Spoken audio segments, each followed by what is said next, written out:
Singapore is not just a smart city, it's a smart nation, and I think increasingly it is also a smart hub because it is very intertwined in global networks.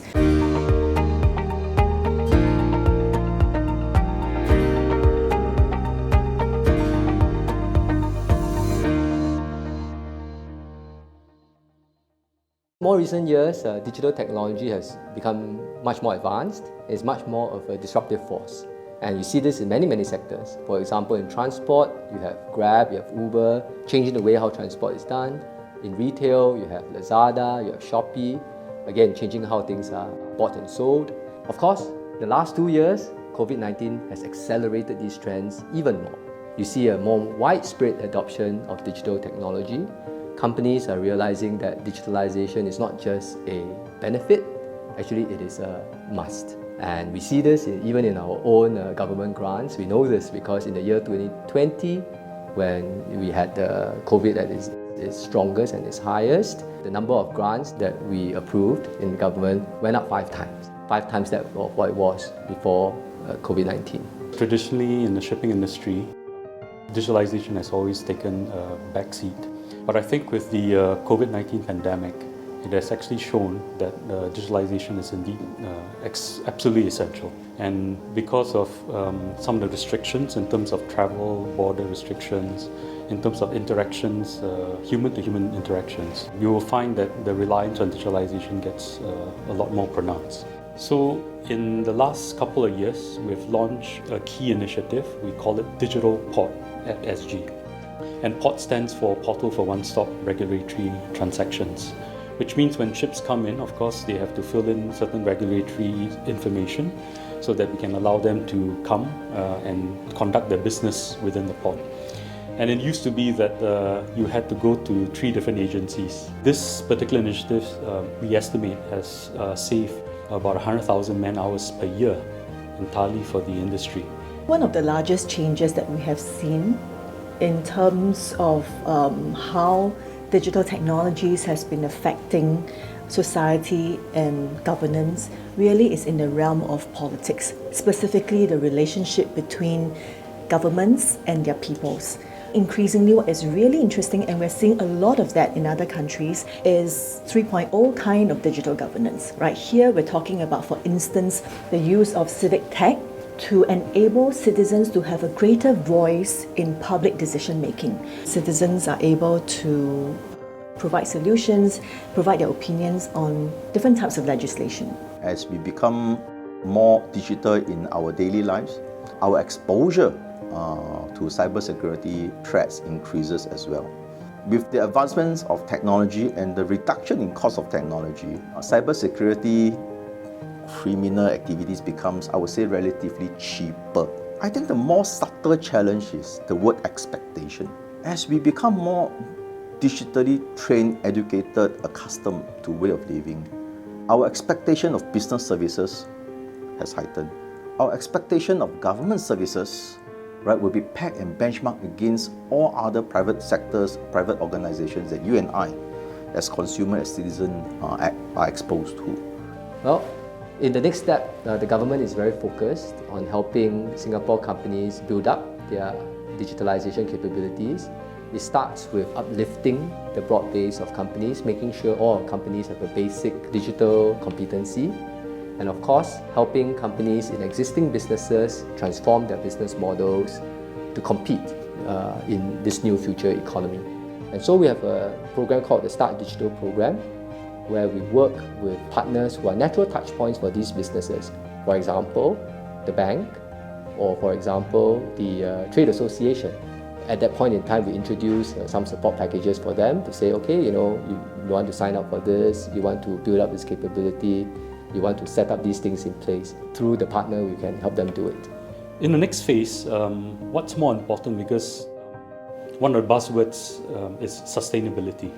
And indeed, beyond the administrative sort of efficiency, we need to look at efficiency in terms of operational matters. And that's through using data. Because for us, there's another key initiative, what we call Digital Oceans. Oceans actually stands for open or common exchange and network standardization. Just imagine if you can exchange information on the time of arrivals, time you depart, the time of services required along the way, and even information related to the journey. So for example, navigational information, whether there's going to be a storm here, there'll be bad weather somewhere, and you could avoid those, which then consume more fuel. The heartening thing we've observed that became really quite evident during the COVID-19 pandemic is the initiative that was taken by people to use tech to provide goods and services to groups of people who are in need. Right? All these are the very positive aspects of collective action.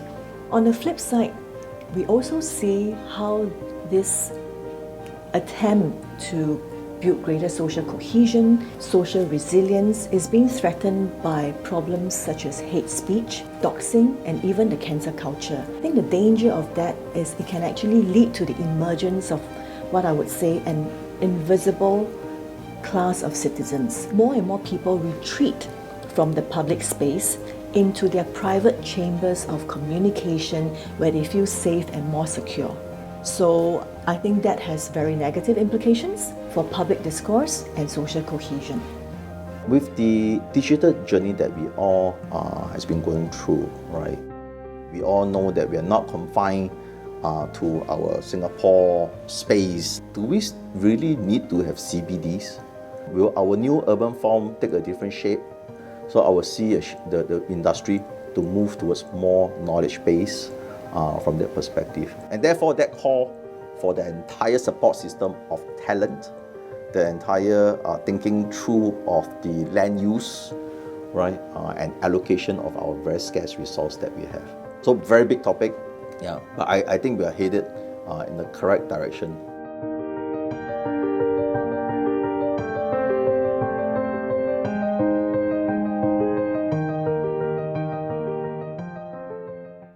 Ladies and gentlemen, welcome back.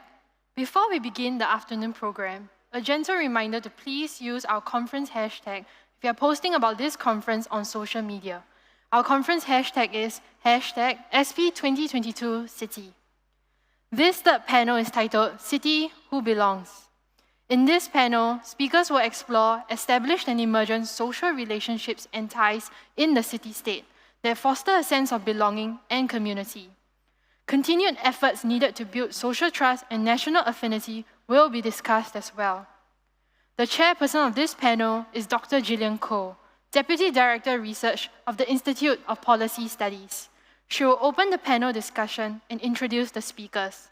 May I now invite members of the third panel on stage, please.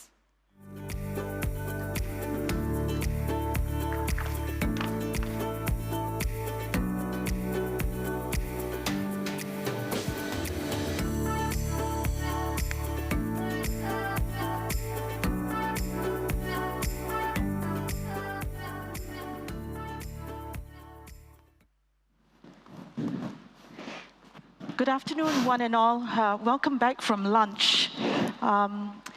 It's my great pleasure to be moderating session 3 of today's section of the Singapore Perspectives Conference.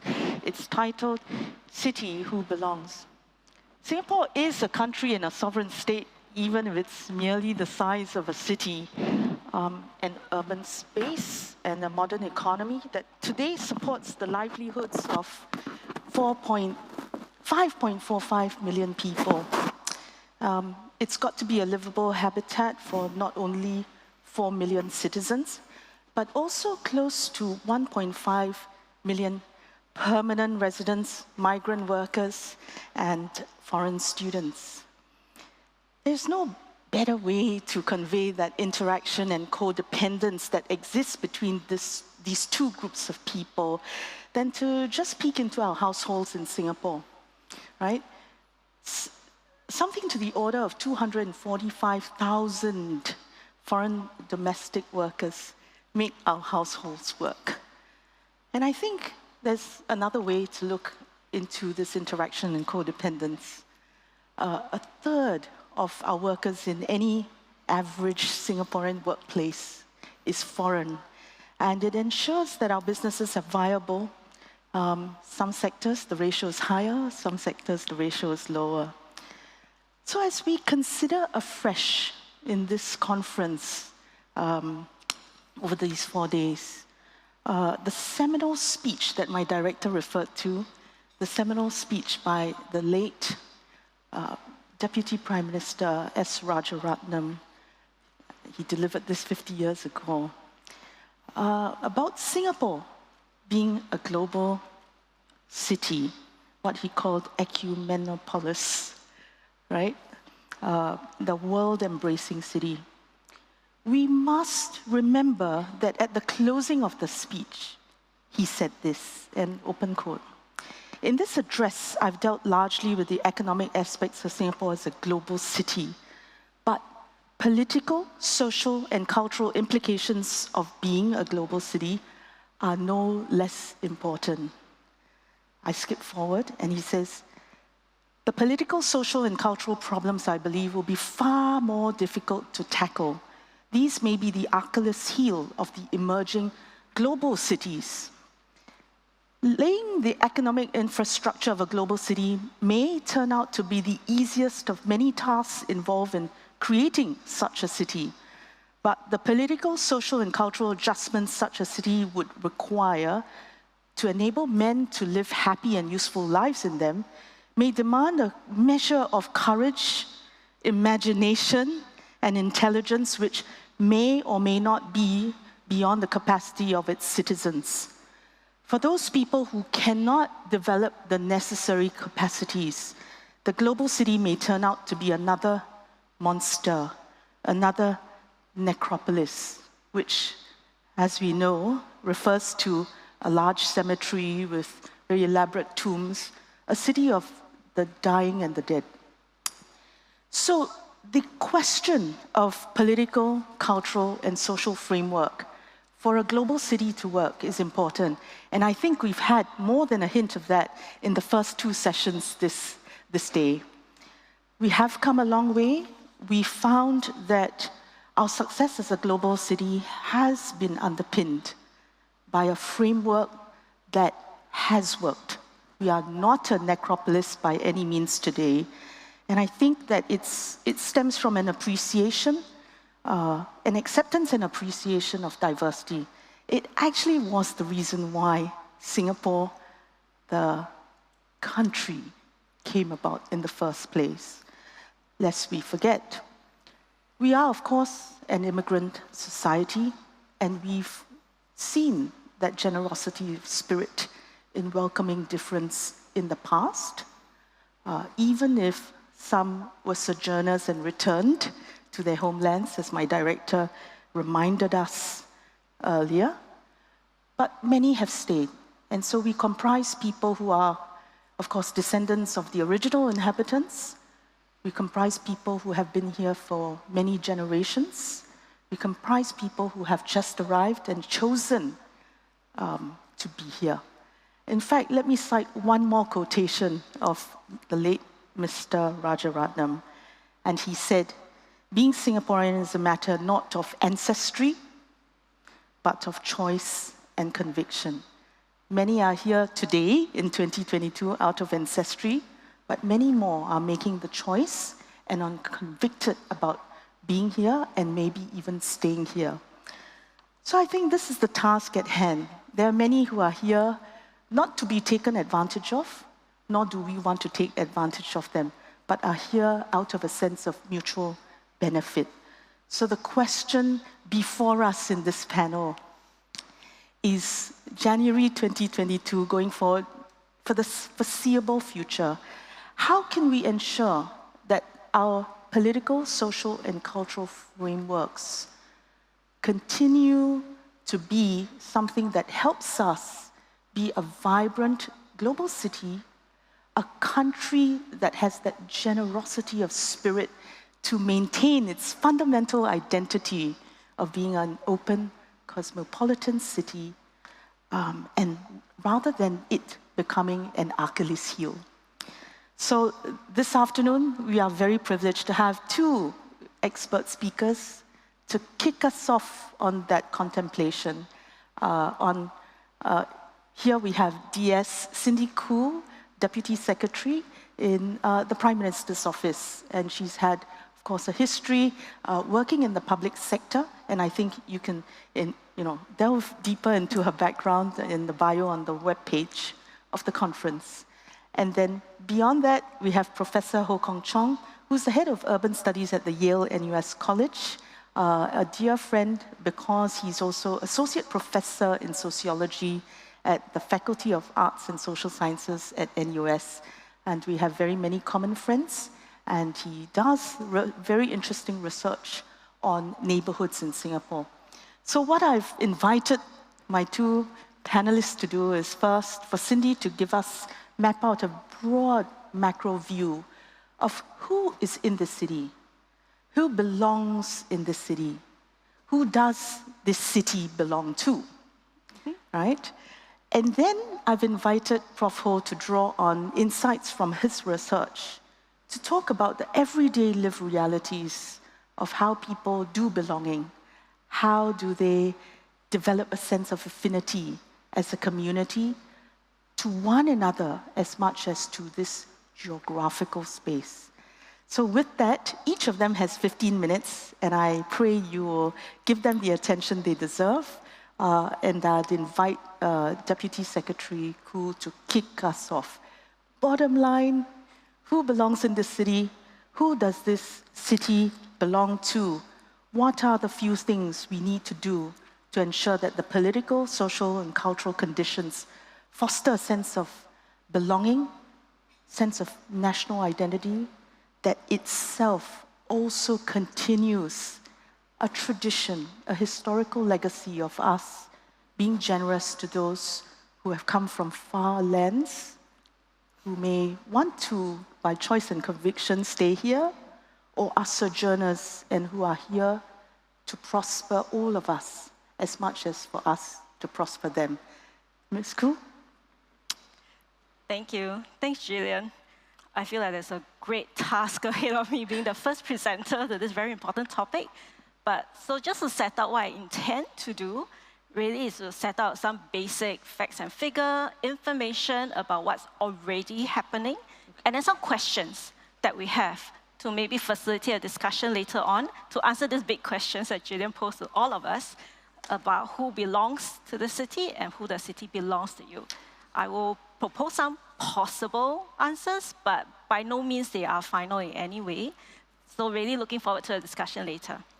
All right, so to start, really when we talk about sense of belonging and a sense of affinity, a sense of identity, we have a lot of words that's being thrown around, right? We're talking about building relationships, we're talking about building social capital, but maybe let me put a focus on one set of words that we as a government, we have been looking at, really just to focus our attention and to look at, and also to be able to organize how then we do something about it. You know, this really needs to go beyond just a discussion, but also what do we do about building that sense of national identity? So the way that we think about it is that there are three components. First, from a sense of belonging point of view, because I mean the question here, who belongs? Who has that sense of belonging? Why is this important? Because this is fundamentally about people. Regardless how you define them, where they come from, at any point in time, you are here, do you feel that you should be here?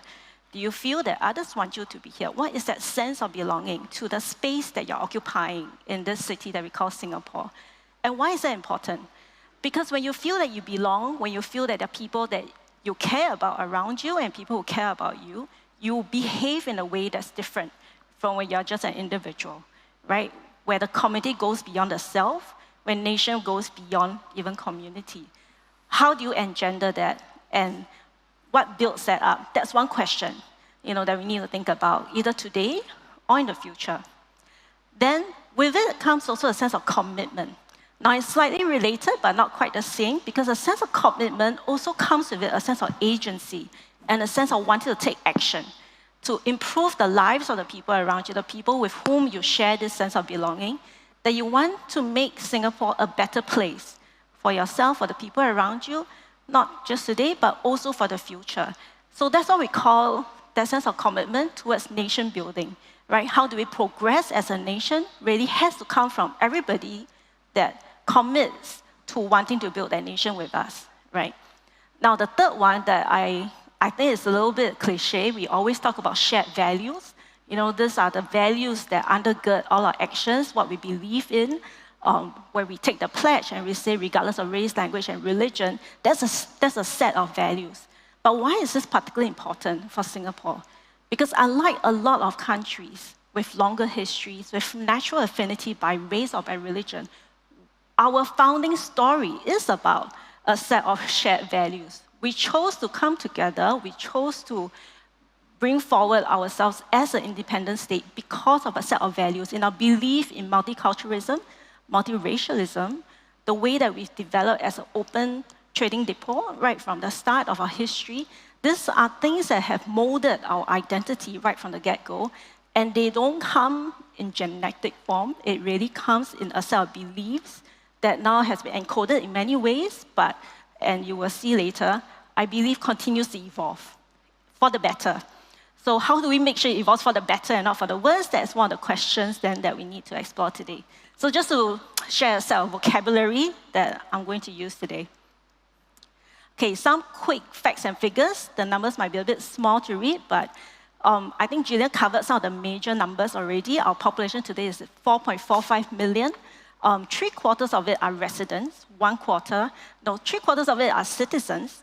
About 80% are residents, so citizens plus PRs, and about 20% are what we consider non-residents. So these are the migrant workers, these are the EP holders, these are the students, people who are here not just for a holiday, but really they are making a living here, but they are not seen to be permanent, you know, in our community. Yet they are here, right? I think this is especially salient during COVID, when many of them could not leave actually, and in fact many of them we wanted them to stay, and it raises a lot of these questions about that sense of belonging.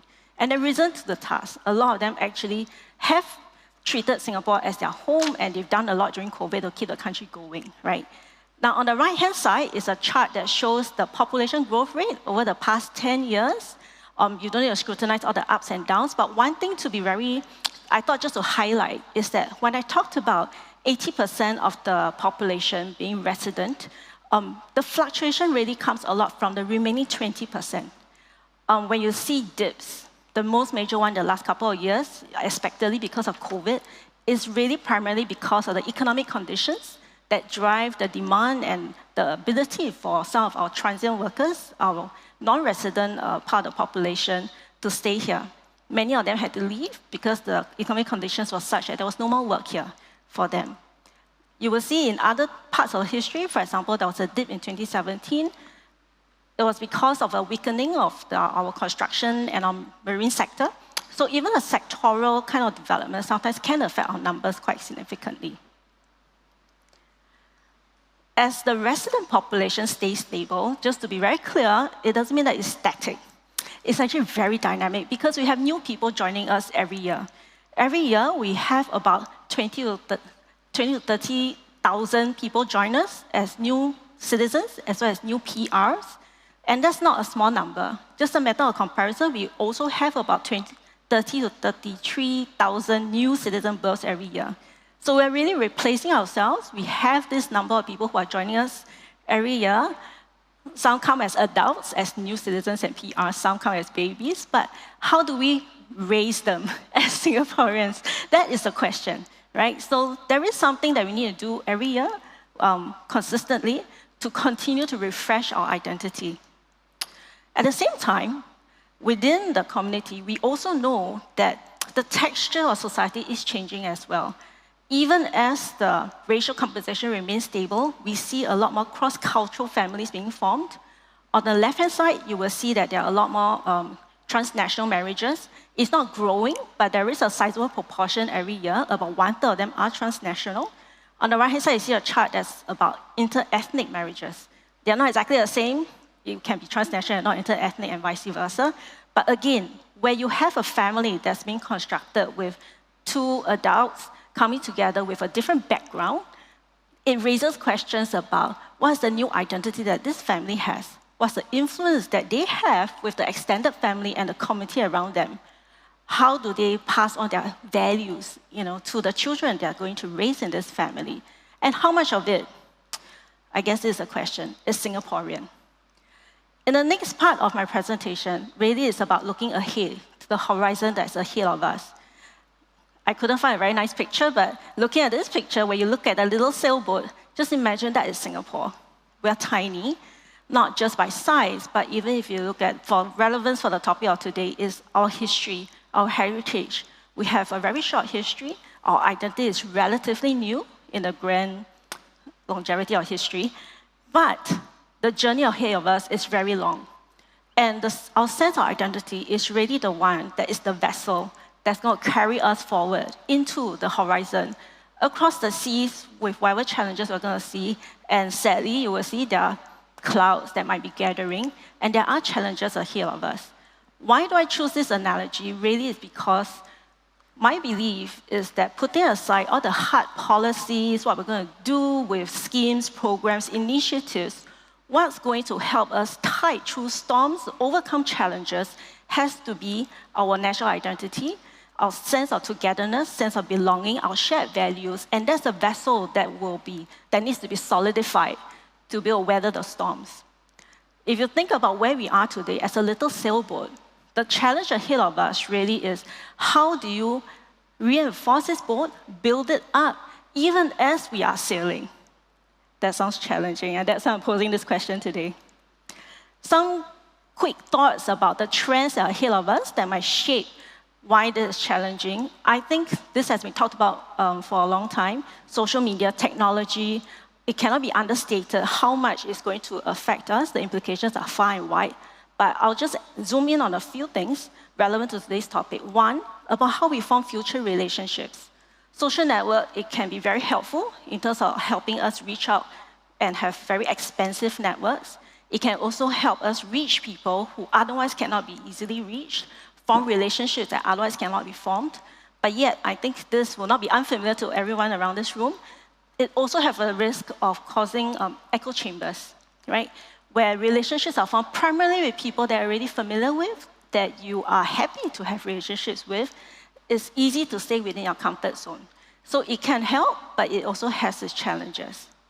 At the same time, we also know that we have a whole generation of people who are what we call digital natives, who are growing up in a world where social media is very common, very pervasive, and they form their identities, partly in real life, but a lot of it in the digital world.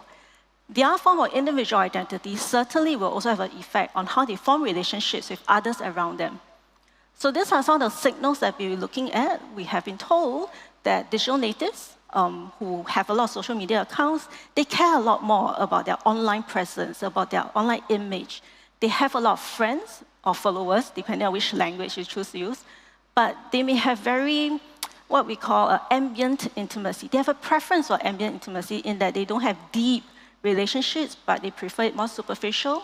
It is it's very wide-ranging, but and it's asynchronous. Sitting down together to have a conversation sometimes can be very uncomfortable, much more uncomfortable to them than, say, having a live stream where people just comment. So things like that. The way that they form relationships and from there derive the sense of identity is something that we need to look at quite closely. And related to that, and this is not just about addressing how to engage the digital natives and the young, so to speak, how does this relate to then how those of us, I count myself in that generation, who are not digital natives, form their relationship with others? And are we able to bridge that different sense of reality, which is my next point? The digital world is a totally different world, where different rules work, where what constitutes influence, where decisions are made, where one derives power can be very different. It is borderless, which affects, from the point of view of the government, it does affect whether we have leverage over shaping this world that our people, citizens or not, are accessing 24/7, all times of the day, in all corners, that we may or may not know very much about. But this sense of reality is important in that it is a context in which Singapore sits, both physically and digitally. We have a digital presence, but we also have a physical presence, just as everyone has a digital world, digital life, as well as a physical life. And increasingly, we know that moving forward, these two lives are going to merge and these two worlds are going to merge. So in a digital reality, actually, how do we construct a sense of national identity? The boundaries are different and the levers are different. So these are just two factors that we think are very interesting to explore further. Why that is important, I think, I just want to point out a process that might be quite intuitive, but important for us to think about, is that your lived experience actually is what drives that sense of identity. Conscious or not, we all go through a process of reflection and choices. Before then, our choices affect our lived experience, and that reinforces the beliefs and the norms that we then continue to adopt. So the evolution process actually is something that's happening daily on an individual basis, but now we also need to think about how it happens on a collective level. That means as a society and as a country and city. Now, in this process, of course, the government has clear roles to play. Okay? I will not go through all the examples, but just to set out some roles that we think we play. First of all, this process needs to be managed. It's very dangerous to just suddenly fall off the cliff. So we do want to set up some guardrails to ensure that we are resilient to external disruption and influence, and to make sure that we set some basic standards to how we should behave towards one another in order that we can have this reflection process and to be able to reshape our norms moving forward. Second, lived experiences is key. This is not something that people can be told is the real new identity, but something that they need to live and learn to accept through living it. So positive lived experiences will be very important in this process. And there are two types of lived experiences that we want to promote. One is about building a sense of belonging by promoting opportunities for mixing. Because it all starts with interpersonal relationships, where we get to know one another, get to understand each other's perspectives, and start to build a sense of belonging. Second is about that sense of commitment. A lot of people would want to do something, but how do you contribute to nation building and have that experience reinforce that sense of commitment? We want to build that positive reinforcing loop. So we also want to create more opportunities for people to contribute, either through, say, conversations. We have a few rounds now of citizen dialogues, with the emerging stronger conversations more recently, and there are a few platforms for partnerships with citizens and groups in the community. Then third is really about the most difficult part, the evolution of our shared values. With the shared experiences, with the lived experiences, sometimes we recognize that there is tension. How we interpret a particular level of value or how it plays out in a particular policy, for example, makes people uncomfortable. You want to ask a question about, is this still relevant moving forward? Is this still something that we want as a country, as a community? So the government's role as well is to steward the evolution of our shared values through reflection, as well as that civic discourse. Well, some of the experiences that we want to facilitate reflection on might be COVID, for example. What has our COVID experience told us about what we stand for as a nation, and how does that get reflected as a shared value? So this is the last slide that I have. Really, I look forward to the conversation about how we can work together to shepherd this process. Thank you. Thank you, DS Khoo. Wonderful. You've taken us through very many points, but I think what you were wishing to highlight was the effect of how we communicate these days, and certainly how social media has put a different spin on what it means to be part of a community and community building.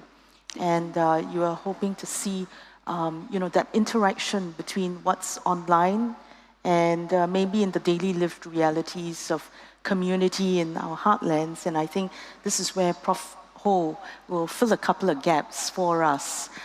What's really happening on the ground, and is there any way to kind of balance up what's taking over our minds via social media, and certainly that of digital natives? Not that it's a bad thing, because we've seen how even with COVID, communities have come together online to then do good offline and help the community, the broader community, cope through the pandemic. So very anxious to hear how you would complement what DS has said. Prof. Ho, your turn to tell us, to share with us your take on the issues at hand. Happy to, Gillian. much of what I am going to say in the next 15 minutes is really comes from a book that I published in 2020 called Neighborhoods for the City in Pacific Asia. I looked at 5 different cities. I looked at Bangkok, I looked at Korea, I looked at Taipei, I looked at Hong Kong, and of course I looked at Singapore. The big picture you see is me surrounded by residents of Tampines Central in one of the engagement sessions that we had with them. Please forgive the jargon and over-referencing, but I thought this very early treatment by 2 community sociologists, Lee and Newby, gives us a sense of what the neighborhood can do in terms of fostering a sense of belonging. Introducing face-to-face personal forms of interaction, you can see at the neighborhood level those kinds of interactions with your neighbors happening on an everyday level. One could argue the workplace or the school could perform this function of integration. But truly, at the neighborhood level, the family is brought together and presented to the residents on an everyday level, right? You don't see those kinds of connections at the workplace or at the school because these involves individual. But at the neighborhood level, it's the whole family that is being presented to other neighbors. Encouraging a formation of local loyalties and attachments among residentially mobile, and I've included here recently arrived urban population. So the neighborhood is a social space in which new residents, new citizens, permanent residents could be encouraged to develop local loyalties and attachments. In the next slide, I will talk more about how these attachments can be formed. Creating a sense of identity, security, and stability in the midst of a more hostile, more alienating world. Perhaps not Singapore, because Singapore is a city-state, but something like this is a bit more realistic when you talk about very large cities where there's a constant transient movement of people. And lastly, and I think most importantly, for the purposes of our talk today, this idea of providing a local training ground for the development of larger loyalties to city and nation. So Lee and Newby argues that it is really at the neighborhood level that you have opportunities to participate and to contribute and to initiate. And these activities that you do at the neighborhood level then becomes a basis for loyalties at the city level and at the nation, right? So they argue, and I agree with them, that it starts at the neighborhood. Sorry, more quotations, but I think it's important. So this Ghassan Haq was talking about governmental belonging. I think that's very important. We talk about the notion of citizenship, but citizenship needs to be enacted on a regular basis. It's hard to think about passive citizenship. And Haq makes a very important point that you need to think about governmental belonging. Belonging comes from the practice of initiating things, participating in things, co-creating things, okay? So you have to give form to this very abstract concept called citizenship, right? So my question really is what opportunities and initiatives are there to think about these kinds of contribution at the grassroots level to develop a stronger sense of local solidarities and a stronger sense of citizenship.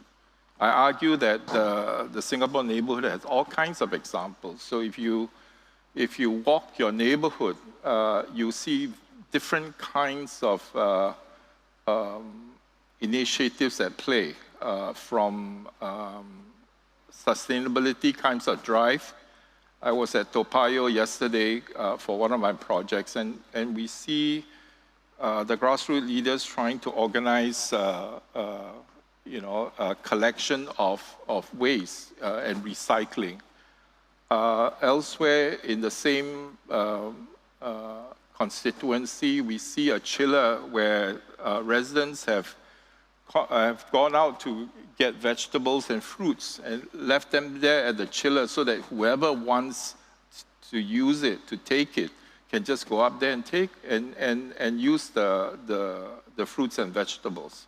So we need to think about, at that level, what kinds of initiatives are there to contribute. Whether people's ideas are heard and whether a group at the neighborhood level can put these kinds of suggestions into action. The second point is this concept of everyday nationhood. Again, it's a big concept, it's an abstract concept, but Michael Skee has a very simple idea that the roots of us feeling national actually comes from the everyday kinds of routines that we participate and we take a lot of joy in. Very simple things like going to the hawker center and engaging in and having the kinds of food that we like. I mean, mee rebus, rojak, Hokkien mee, char kway teow, we all like it, right? But these are the kinds of bases that form a common platform for people to identify with. Years ago, I ran a focus group, I think for the HDB, and some of these residents talked with so much fondness about their neighborhood hawker center, because that's where they spend a lot of their time. And across residents, they have the same kind of thinking. Lastly, neighborhood and the census. Here I argue that actually you don't need, I mean, this is a bit controversial, but in a sense, you can develop place belonging without interacting with your neighbors, because there are many things that appeal to you when you walk the neighborhood. There are things you like. Perhaps it's the smell of cooking wafting into the linkway as you walk. It could be seasonal flowers and so on. So many residents in the same focus group talk about the different spots they like in their neighborhood. And I think these are more passive ways in which, as you engage the neighborhood, the place that you live in, you develop a sense of place identity. I want to devote a bit more time talking about challenges and moving forward. Gillian talked about who does the city belong to and who belongs to the city.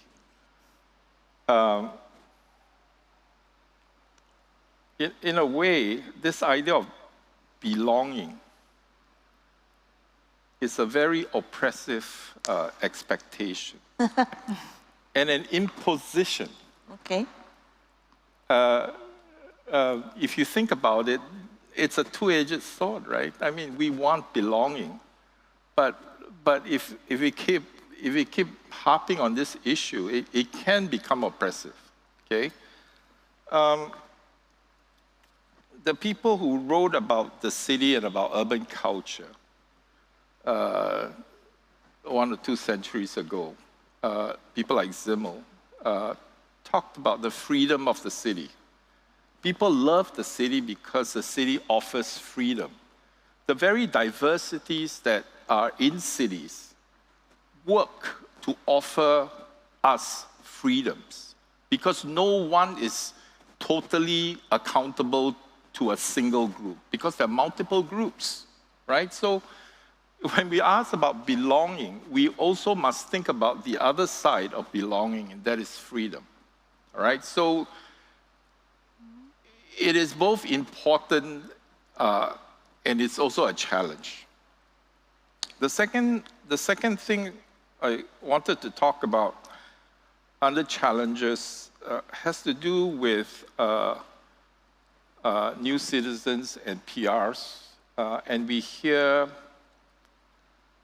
of many instances, again, shared in focus groups where they talk about how existing practices are brought from the home country, and these existing practices run into local host country kinds of expectations. And there are these kinds of conflicts right there. I don't think these conflicts are serious. I think with some negotiation, these kinds of things can be resolved.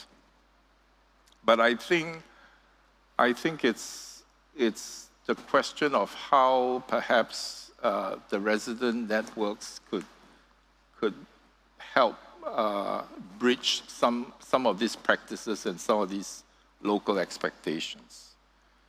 The third thing about challenges is that so far I've talked about the 80% who live in public housing. I think the 20% who lives in private housing, there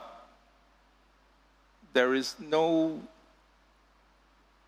I don't think the government can control that, yes, because it's the private housing market. And actually, if the market tends to concentrate because of effective demand, people will choose where they want to buy. They want to live close to where their own communities are. And so you have these kinds of concentrations, but these happen because the market basically allocates according to effective demand. Which allows me to talk about perhaps moving forward. I think DS, her statistics show that there is increasing diversity. In 1980, 1 in 10 are foreign born. The statistics you show now is 1 in 4. And it's because we are a small country, these diversities hit us, impact on us quite importantly. And so we end up in a situation of trying to continue to manage and to deal with old diversities, but at the same time, because we are a global city, we see these kinds of new diversities. What would I like to see moving forward? I like to see private housing without walls. They're not gated. I don't think that's impossible. In other countries, if you look at the gated community literature elsewhere, the concern was with security. I don't think security is an issue in Singapore. So it is possible to think about condos not really having walls, not having walls and security guards to keep people out. We have a perfect example of the HDB, this sense of openness, and it's not a big issue. So this is something that we could think about. The other thing I would want to suggest, I'm talking about 10 years in the future, perhaps 20 years in the future. I think we're doing a great job with rental housing mixed with owners. We've seen new developments of that. It is perhaps possible thinking in the future that perhaps rental housing could be more open and not restricted to the lowest income category. I think we can continue to think about how to allow singles, for instance, and we expect more singles to be there in the future to pay a proportion of their salary and to live in rental housing. So that's possible. So with the 15 minutes I have, these are my thoughts. I could say a lot more, but I think I will deal with that when we have Q&A. Thank you very much. Thank you, Prof. Ho. We have a whole bunch of questions that have come through online.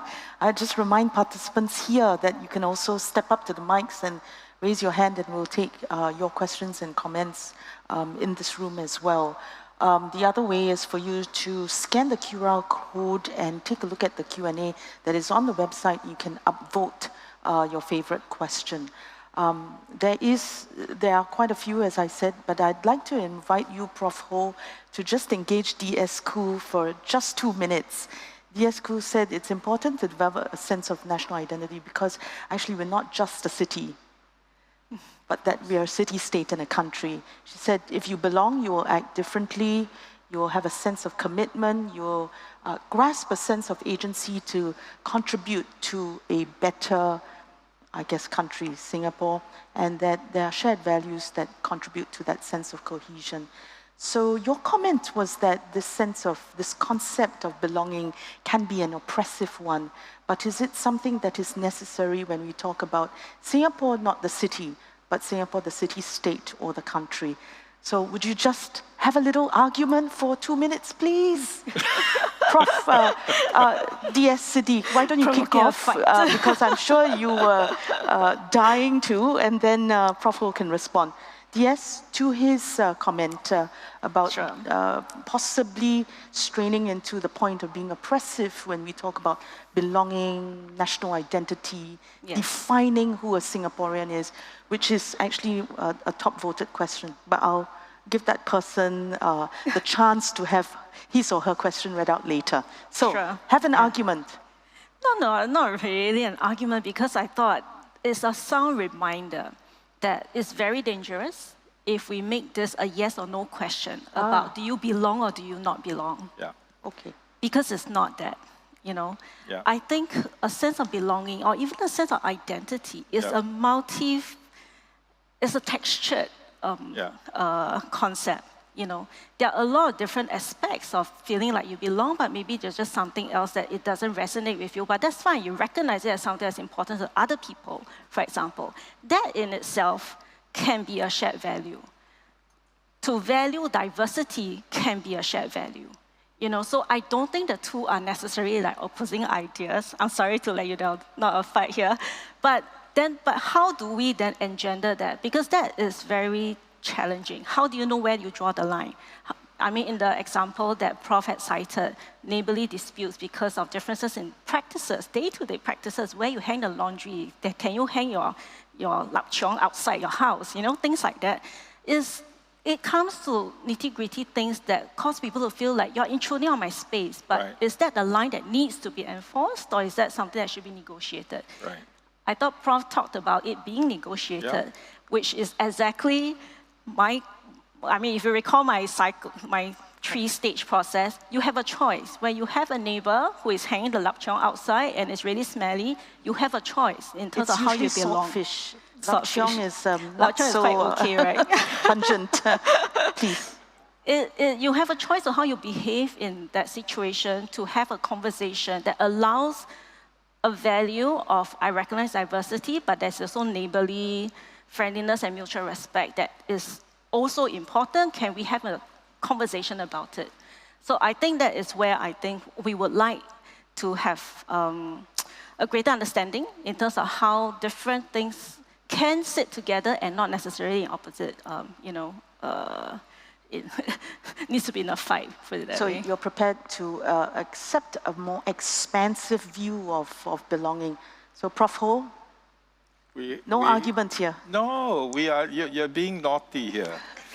we are actually Trying to get in more agreement. views, I see. No, I No, we're in think agreement because if you look at my slide 2 and 3, I actually talk about the different ways in which identity and belonging is built. But what I want to say is that sometimes this narrative of belonging also runs against, the reason why people are attracted to cities in the first place, and this idea of freedom and also creativity that comes from freedoms is also important. So I'm just basically laying out two sides to this issue of belonging versus freedom.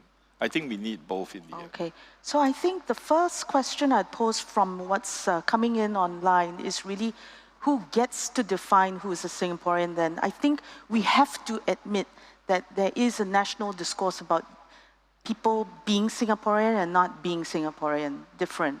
Okay, so the first question here is, who's asking the question who belongs? Who is defining Singaporean? National identity has been fairly top-down, practical. It's defined to suit the immediate or future needs. How do we know what identities are natural and what are being shaped top-down? So that question was posed by Wen Li Tian. But the second voted question, and I think it's disappeared here, was many Singaporeans are descended from migrant workers. What's the rationale for not granting current migrant workers pathway to citizenship and integration? So you can answer the question from the formalized sense of who is a citizen to the more expansive view of who belongs. I leave it to you, but who's defining who's a Singaporean? I think it's easier to define who is a citizen.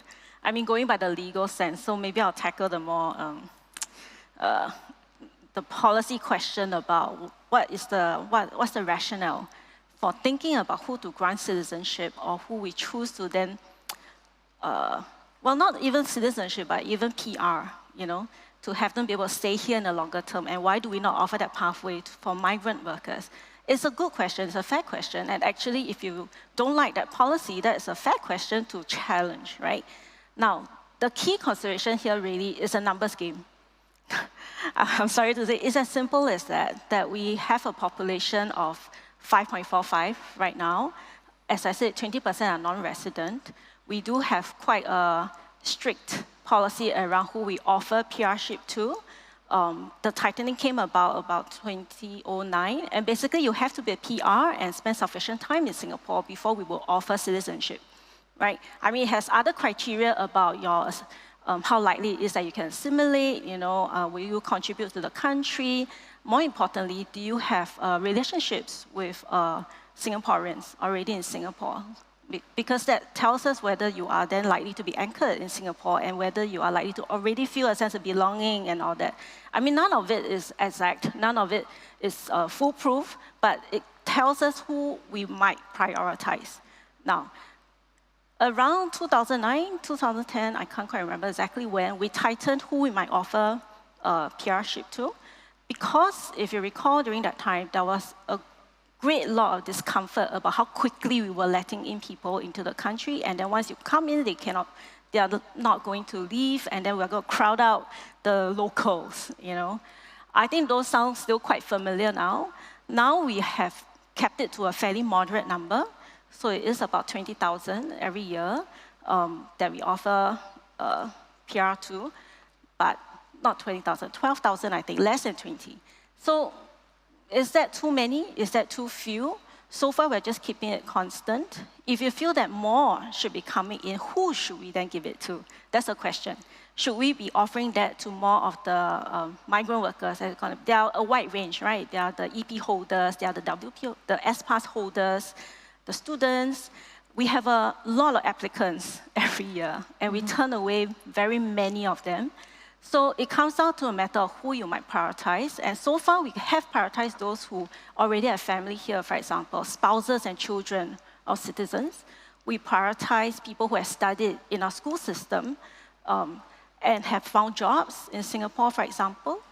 So those are the kind of things that we look at. But if we are to offer a wider range of people, then it's about balancing across different types of groups who might be applying. And I would say that's more an art than a science. So we're not rejecting migrant workers, but they're just not that high in the priority right now, because the primary goal for them when they came was that they wanted to work in this.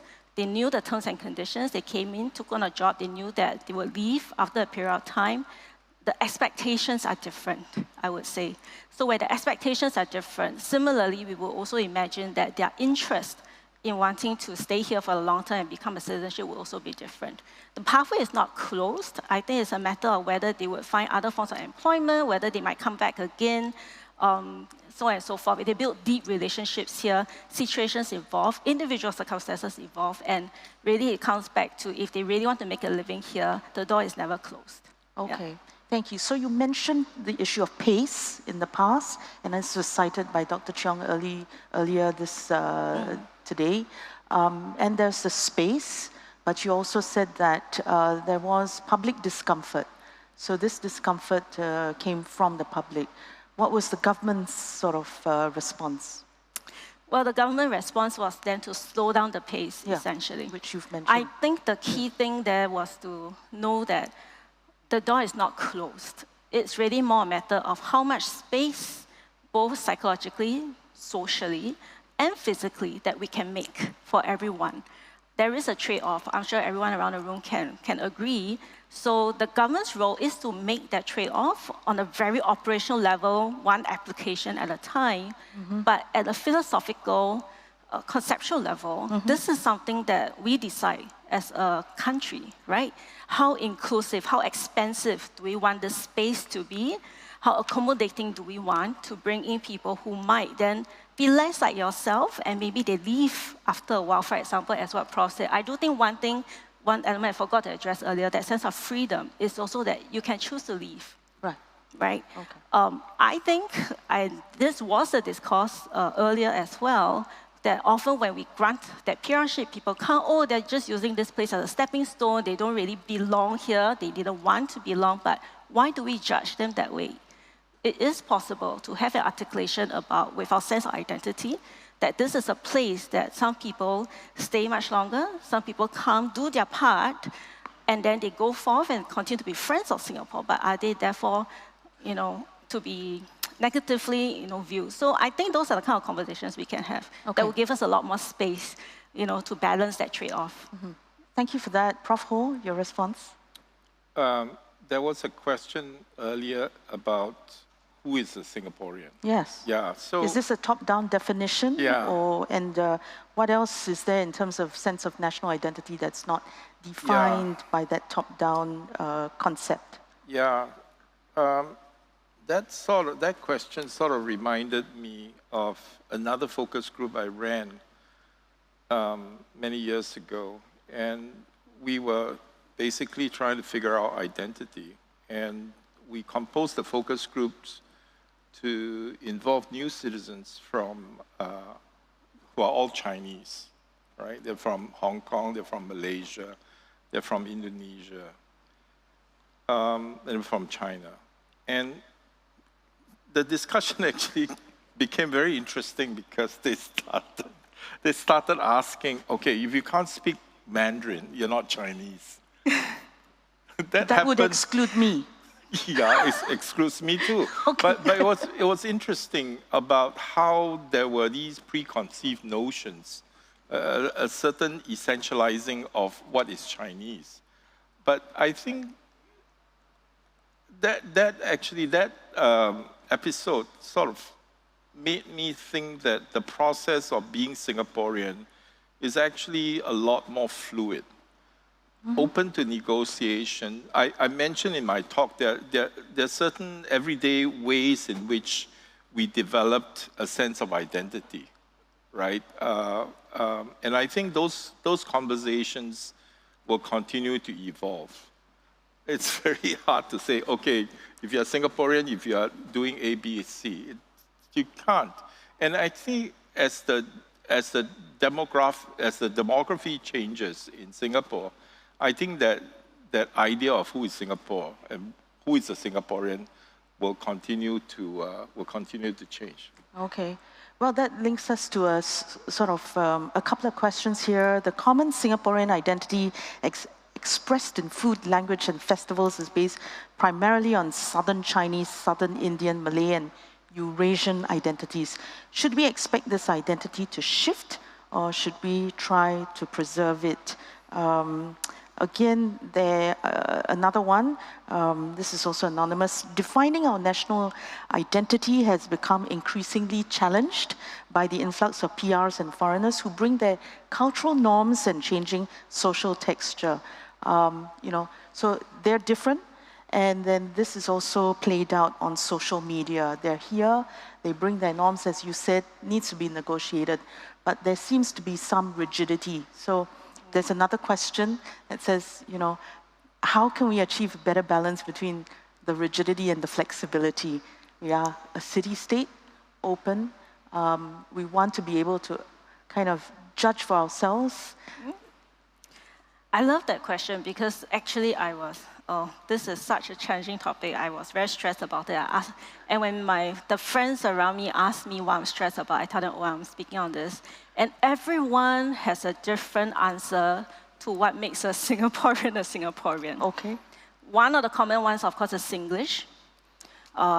Because that is one that shows that you spend enough time here, that you picked up the language and you get how it flows. There are no grammar books around it, but somehow you speak Singlish. Maybe it is a hawker center, maybe it is living in a HDB, having that experience, maybe it's a school experience, for example. Mm-hmm. But my proposition would be that it's all of the above, but they're insufficient. I would like to say that the lived experience and everything that we love about Singapore still needs to go through a process of reflection and a certain narrative about why is this Singaporean. Mm-hmm. So if you love Singlish, and I do, why is it so Singaporean? It's because it's a mishmash of all these things that have come from our forefathers, the Chinese language, the Malay language, how they all come together, our propensity for efficiency, so everything very short, don't mess with the grammar, no extra words here and there.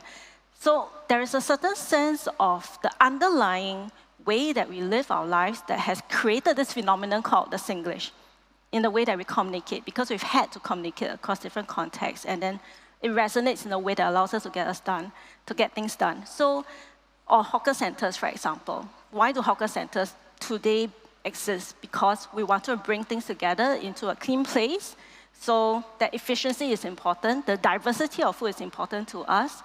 It's kept in its current form for many years now, very low cost, also because we believe in it being inclusive. Mm-hmm. Food being something that should not be in just individual restaurants, but it should be communal.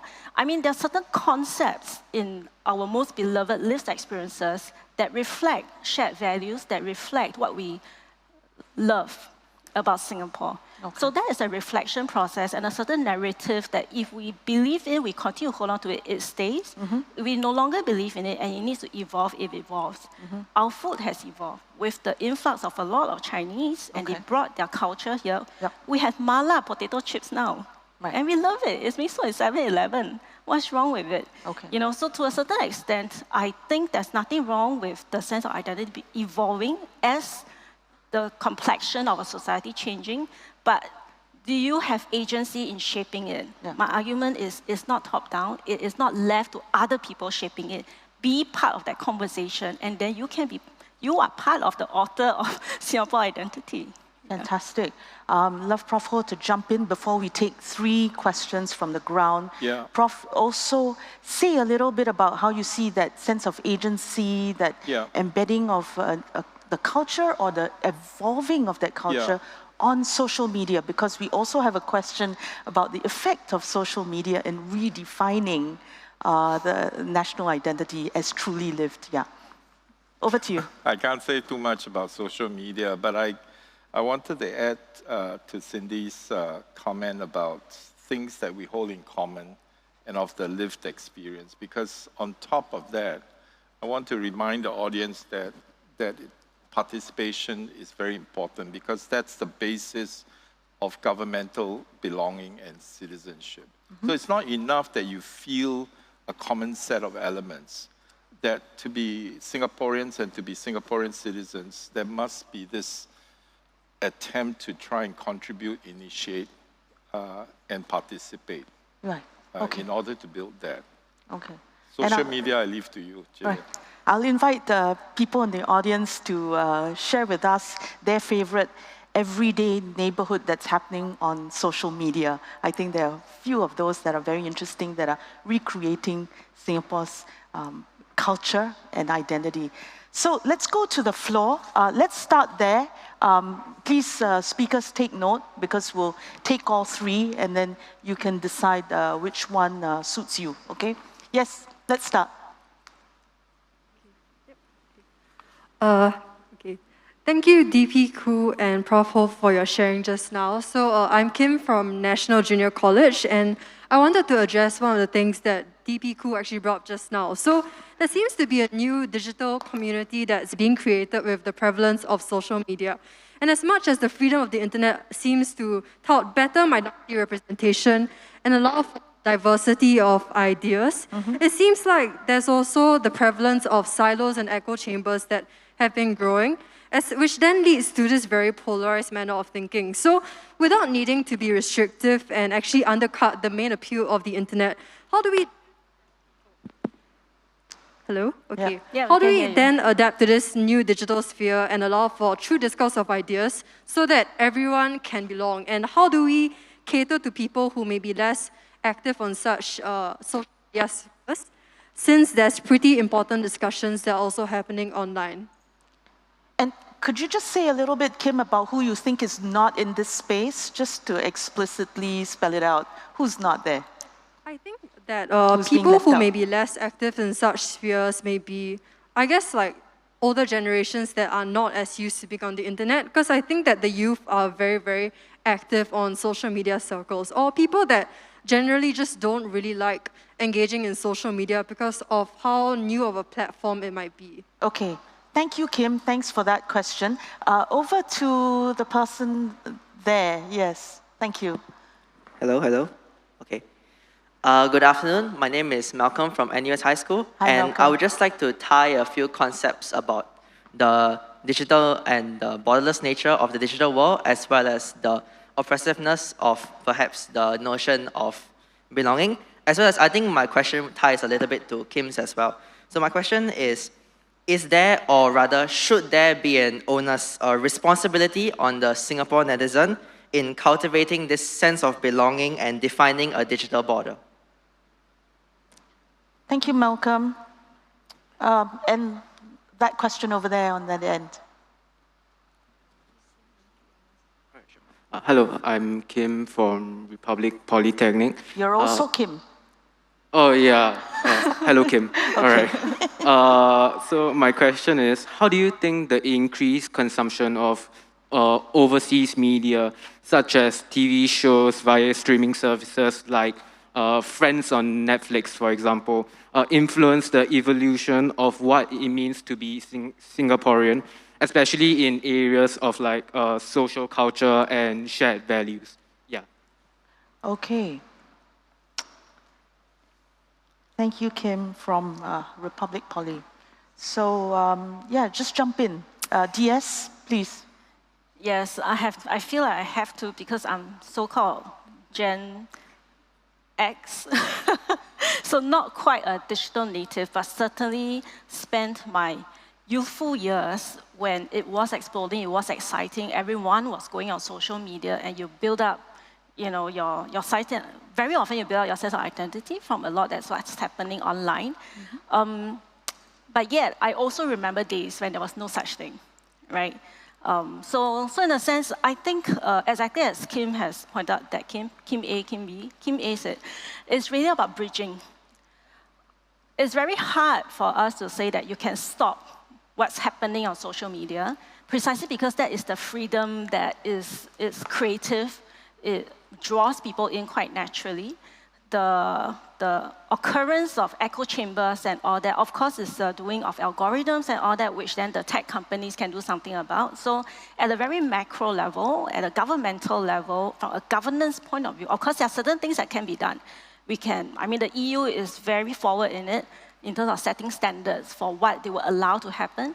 And then at the community level, certainly there are also things that individual groups that are running certain platforms or certain communities online can set rules for how to behave. So those are things that can be done. But one key thing I need to highlight is that that still falls in the category of it's a guardrail. Yes. It's really just of preventing the very, very bad things from happening, but it's not going to create the constructive bridging across communities and putting people outside their comfort zones to have constructive conversations about how to come together and find commonality. I think that is exceedingly difficult if you do it at a top-down level. People usually say it's top-down, just what government will do, what government will do. But even at the community level, if you are to do something to a group of people, usually it's very hard to do it in a way that touches on the very intimate level of how you feel about somebody, which is what is creating that sense of commonality and sense of commitment to one another. So that's why this topic of national identity is so challenging, because the real change happens at a nano micro level that is very hard to intervene at a very macro level. So that's one thing that I just want to remind everybody, that as much as we can set out rules and construct things and structure things in a way to facilitate certain things from happening, the real change has to happen inside people, which no government can touch. And that requires individuals to reach out, to form those relationships and all that. Social media in itself, I would say, is neutral. It doesn't in itself say that it is going to turn things bad. It's really a tool. Ultimately, how the tool is being used is still a choice. It's humans, So you ask what we can do to bridge that difference. Actually, at the end of it is how much of what is happening in the digital world also translates to how people behave in the real world. So if I cite an example, we have vigilantes online who will call out bad behavior. And some of this bad behavior, why they're being called out is because they have violated our sense of shared values, where we see injustice, right? But why is it happening only online? Because it's anonymous, it's kind of safe. Maybe we can try to find a way to promote more of that kind of behaviors in real life that allow people to also see how there's consistency in terms of the identity and the sense of belonging that's being created both online and offline. Similarly, there are also certain things that we do offline that's very hard to do online. So for example, that sense of place. That sense of place that Prof talked about, I really resonate with, because not everyone likes to go online, have social media interactions, share a lot about themselves in order to build relationships. But there are passive ways to build that sense of belonging and to be able to feel like they can connect with somebody or a place, and this place being Singapore. How then can we do that online as well, such that there is a way for people to participate without having to feel that they have to put themselves out there? The digital divide that Kim talked about is also about the older generation who are not as comfortable online. That is a much broader idea also because a lot of services are being brought online. So it comes down to not even your sense of identity, but even whether they continue to live a comfortable, convenient life that now is being created digitally. So that topic is a very broad one. I think it's worth delving more into. Yeah, okay. Yeah, there was a study done by an advertising firm, the McCain Group, some time back. They did a worldwide survey of young people and social media. And one of the things that came out was very interesting. That is, because of the things that are out there, authenticity becomes a real value that's being held by that young people want more and more of. I thought that was really interesting because to the three young persons who raised the questions, there is, I think, a role for you to think about the ways in which you could build through social media platforms the kind of society you want. I think countries like Korea, for instance, are using social media platforms at different levels to see whether there is some convergence at the local level to what they want to see. What they want to see for their neighborhood, these kinds of discussions, rather than doing face-to-face. You could do it in social media. And so my challenge to the three young persons who spoke up is for you to think about what role you could have in the social media to create a stronger Singaporean identity. Okay. On the polarizing effect, DS, you talked about the guardrails, so that's what you were referring to for the more kind of polarizing sort of identities that are happening online with regard to belonging in Singapore, but you also mentioned bridging between social media platforms and bridging to the real world. Prof. Ho, there are questions here about how neighborhoods, well, let me just read one. Neighborhoods are natural arenas where residents can interact, collaborate, learn how they can empower each other to contribute towards their collective identity, culture, and spirit. So we're talking about bridging on platforms, but there's bridging between digital and real life. What have you got to say about how effective our neighborhoods are today in light of how it is actually quite attractive to just find your own gig online? What is there in our neighborhoods to draw people out to interact with real live people and build this collective identity that is not digital or virtual? How have you made the neighborhood attractive?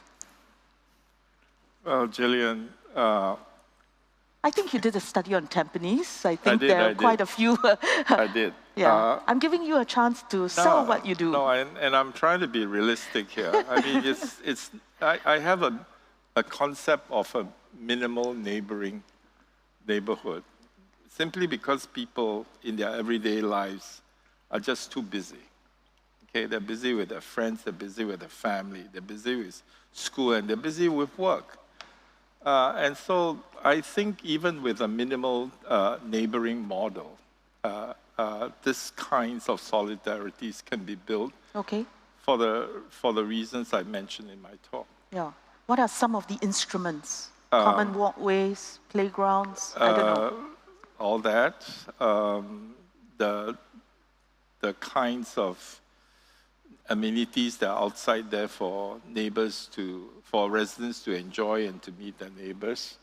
Opportunities to participate at the neighborhood level, there are many. Okay. So these are the various ways in which you can connect. I mean, the neighborhood is not the neighborhood of small towns where people know each other, where you can come together and sing Kumbaya. I mean, it's not that. I think the examples I give is a minimal model. It's not a maximal model. Okay. Yeah.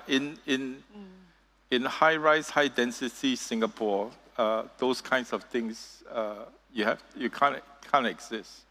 Okay. DS Khoo, do you have your favorite one or two mechanisms for creating this bridging social capital that you talk about? Actually, I think that continues to evolve. So I think we are always experimenting.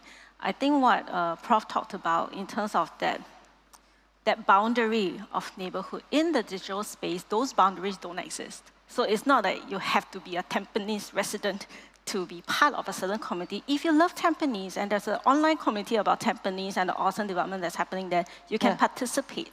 So I think the key idea with social media, the very wonderful thing about it is that participation is very easy. Participation is asynchronous very often, so you can do it in your own time. And participation can be very varied. You can choose how you participate. It's not that you have to commit 2 hours to sit there in a focus group. You can give a comment. You can upvote something. I think that gives people a lot more choice in terms of how they participate, which facilitates that sense of commitment and their ability to shape the environment in whatever that topic might be. So, for example, I know that there are a lot of people who have set up, say, their own Facebook private group for their new BTO that's coming up. Okay, and then you share news about how things are coming along. You know, you give each other tips about how to prepare for your new home.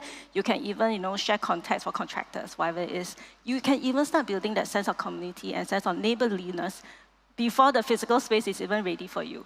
I think those are wonderful examples where people who have taken the initiative, together with people who want to participate, can create that, enabled by social media, but the social media in itself is insufficient. Okay. So I think those instances are things we should celebrate, and maybe those serve then as inspiration for others. Because I think there are many different ways if people could be creative about it, you know, to use technology as a tool. All right, thank you. Like to take that question over there. Kalpana, research fellow at IPS, yes. Hi. So as a researcher of social integration, specifically binational, bicultural families, I spend a lot of time with people who have decided to eschew labels and really mesh their lives together as humans, right?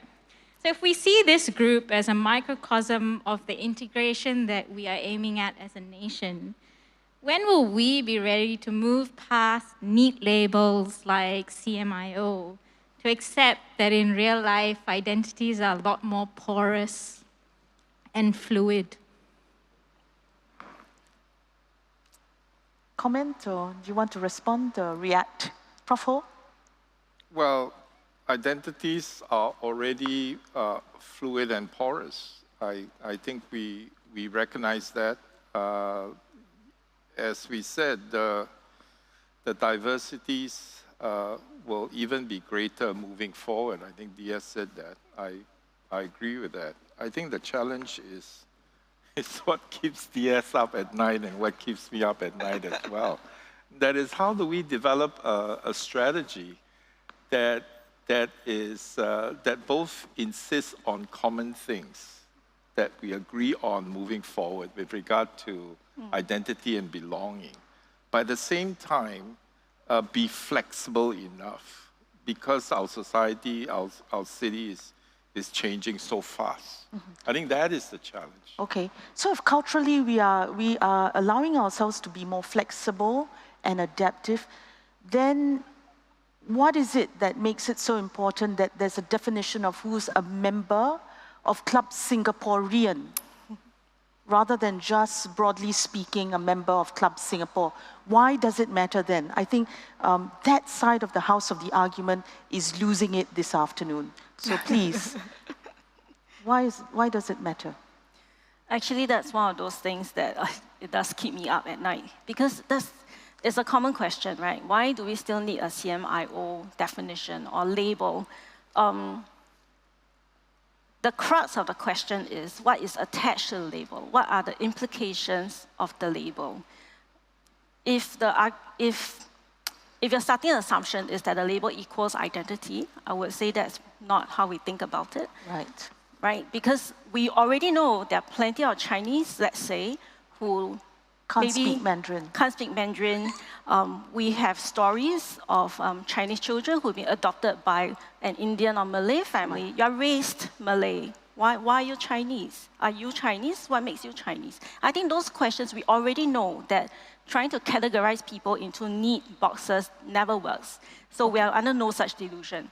But why do we still keep it? Yes. For a sizable proportion of people, they still align into those boxes. We know that there are people on a very thick edge of the box, fair enough, but there are some people who fall in there. And unfortunately, to be totally realistic, race is a very important identifier when people form their sense of identity, right? So as a Chinese, if you have been raised in a very Chinese way with all the Chinese traditions, cultural practices, you celebrate all the festivals and all that, you identify strongly with all the very Chinese things, and you sit in that category, you do tend to identify yourself in a way that draws a difference with someone who is not Chinese. So that is a human psychology, and then you behave in a certain way. And we are very cautious about it. We are fearful that having those differences, if not managed well, will cause societal problems. We have racial riots, that's not unheard of. So we want to be able to manage it. So having that as a label allow us to administer policies that allow us to manage, essentially. So it's an administrative tool. It's a piece of information that allows us to take action. So if you think of it from that point of view, how will this evolve? it really all comes down to how much then do I need to intervene and to manage. Right. When we get to a utopic state where indeed, skin color is no longer a question, people do not use race as an identifier at all, then it's meaningless because I don't need to differentiate our policies based on race. Today's situation, I know that it's very sensitive. We have only a few policies that takes reference from whether you are a Chinese or Malay and so on and so forth. The most obvious one that I think everyone knows about is the ethnic integration policy, where your access to housing, there is a quota, so it is tagged by race, but that's very explicitly because we want to create a common space where people live in the same neighborhood, they have the opportunity to meet people of a different skin color and all that, and to form those relationships. So it's with that purpose that we administer such a policy. The day, just to cite an example, where we no longer need to have this policy and hence no longer need to use this information called race would be when people naturally choose to live in very diverse neighborhoods, where they choose to live where not their own kind would live, for example. Whatever that label is, so today we're talking about race, but it could be any other kind of label, then I don't need that policy. This piece of information is no longer useless. As I trim down the number of policies or administrative levers I need to in order to manage the differences, it just becomes less and less relevant. So I think this is one situation where the policy is responding to what society requires, and at this point it still requires some, so we still keep it. But should one day we evolve to a state as a very mature society where these differences really don't matter at all, then that label will naturally drop off. That's my belief. Okay. Do you want to add anything, Prof, before I go to the question there? Yeah, there is a saying in one of these T-shirts that I'm quite tickled with, and that is the phrase "same, same, but different." But we are same, same, but different. We draw identities from things that we hold in common and things that distinguish us as an ethnic community. Okay. I think it's important, to think about the way forward in this, and maybe not so much focus on CMIO, but go back to this notion of governmental belonging. That is, that citizenship needs to be experienced in order to be real. And so if we can focus on participation, those kinds of bridges and understanding could be moderated. Yeah. And the broader, and one of the contexts for today's conference is really that the URA is going through its long-term plan, review of the long-term plan, concept plan of Singapore. And I think we had a good session just now that highlighted how citizens are being brought on board for that consultation process. And then the question is about what more of the other one quarter. I think in the COVID pandemic, we looked at how migrant workers, have to have their space. And it turns out if we don't give them that space, it also undermines our overall health and security. So please bring that on board when we do the closing comments. We'll have a final question from someone back there. Please, may I invite you to pose your question? Hello. Hi, I'm Lynette from Ngee Polytechnic. So you mentioned earlier about the ethnic integration policy, which was introduced in 1989. So it's been about 30 years since that policy has been introduced. So in your opinion, how effective is this policy, and does it really serve to create more harmony than discourse? Like, for example, if a block of HDB, a family's application was rejected because of their race, will this serve to create harmony or discourse in the long run? Okay, thank you, Lynette. So it's almost time to round up. We have just about a minute and a half, I realize. So would you want to just respond to Lynette, but also add your final thoughts about why citizenship matters to Singapore? Not just a city, but a state. But a state that also has to be a city to attract many here. And there was one question that says, some non-residents have been left disgruntled by their experience here during COVID-19. Many have flown the coop. Do the panelists see this as a bump in the road, or will normal service resume after the pandemic? So that's what we're trying to balance between the openness of a global city that works very well because that's useful livelihoods for the people who live here. But then the people who live here need to know that they belong because you're depending on them for a sense of commitment to defend the country, which is not just the city. Closing comments, let's start with Professor Ho. Yeah, I think I can't say too much about the EIP, except that it is meant to be inclusive. That the neighborhoods that we live in through the EIP could be made more inclusive. The idea of citizenship and whether it matters, of course it does, because there's a lot of stakeholding that is involved in citizenship, which is why I keep pushing for that citizenship has to be experienced. Okay. And if that happens, then this idea of participation and contribution will continue. Okay. Thank you, Prof. Ho. Diasco? I think the very slightly simplistic answer to whether the EIP has worked, still relevant, whether it promotes, whether it's worked. EIP essentially is a quota system.